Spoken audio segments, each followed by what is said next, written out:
Magandang araw mga kaibigan. Pag-usapan natin ngayon ang pangangampanya ni BP Inday Sara sa City of Manila. Ano na siya? Distrito by distrito na siya. Inuna niya yung distrito ni Congressman Valeriano. Pangalawa kay Congressman Joel Chua. Kagabi kay Congressman Benny Abante naman siya. Unlike doon kay Chua na nagmura, minura niya tinawag niyang Chihuahua. Nako, na ibang style. Dahil madasalin daw ang dahil bishop si Congressman Abante, hindi siya nagmura. Nagdasal pa gani nagdasal si BP Sara. Kaya lang may kakaibang ginawa ni BP Sara. Atake, very subtle attack kay grabe itong si BP Inday Sara. Palaban talaga. Okay, pakinggan natin siya at kung paano niya inatake si Congressman Joel Abante. Congressman Benny Abante. Ito siya. Anong number ng distrito na yon? Yung Chihuahua ba yun? Chihuahua. Ano yun? Chihuahua? Chihuahua? Kawawa? Kawawa siya tagabi. Hindi siya makasagot.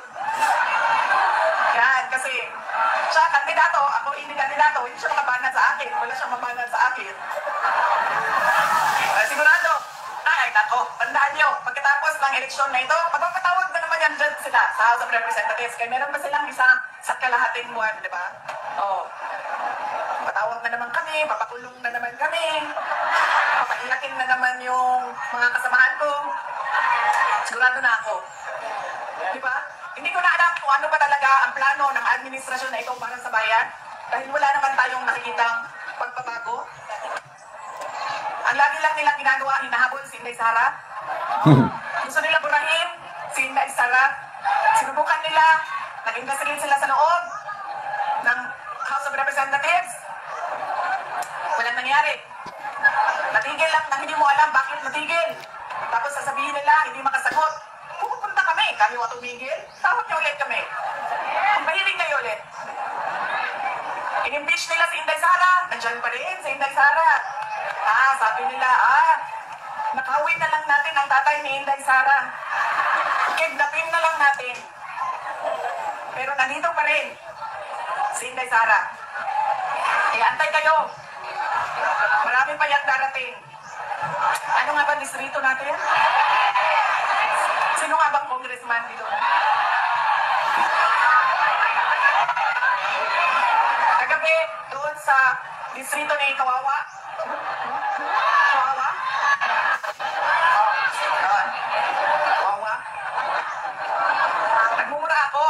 Bakit? Kasi, minura niya ako nang hindi niya ako kilala. At hindi man lang kahit isang beses kami nakita sa buong buhay namin. Kaya minumura ko siya. Dito sa inyong ano nga ba distrito? Sino nga bang ano natin? Congressman natin?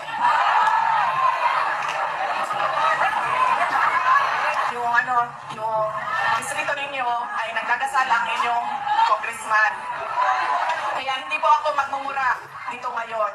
Gagamitan ko po kayo ng pagdarasal. Unahin na po natin, seryoso ito, mamaya na yung unahin na po natin ang pagdarasal para sa kaluluwa ni Pope Francis. Dahil namatay po ang ating Pope at kailangan natin magdasal. In the name of the Father, the Son, the Holy Spirit, Amen.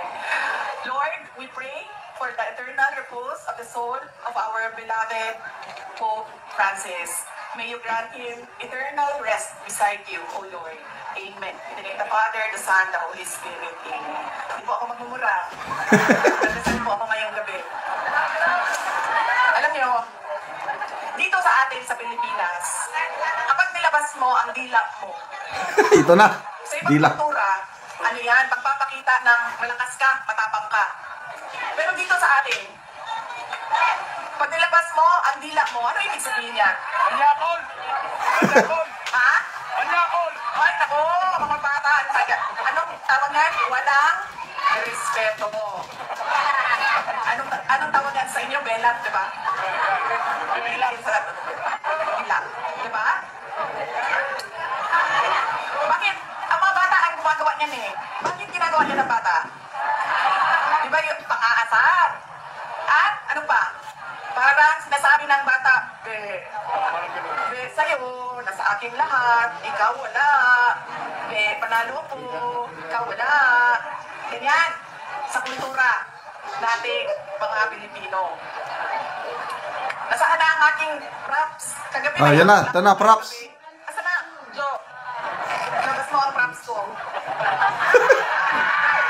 Ito na ba yung nakadilat? Ayan o. Nakadilat. Ala? Diyos ko. Distrito na ako. Ala? Sino ang congressman natin? Tama. Nasa tamang distrito ako, Joey. 6. District 6. Syudad ng Maynila, Congressman Joey Uy. Tama ko, no? Ano sinasabi niya sa inyo? Hindi. Naisahan ko kayo. Ako meron. Kayo wala. Ano nga ba distrito ito?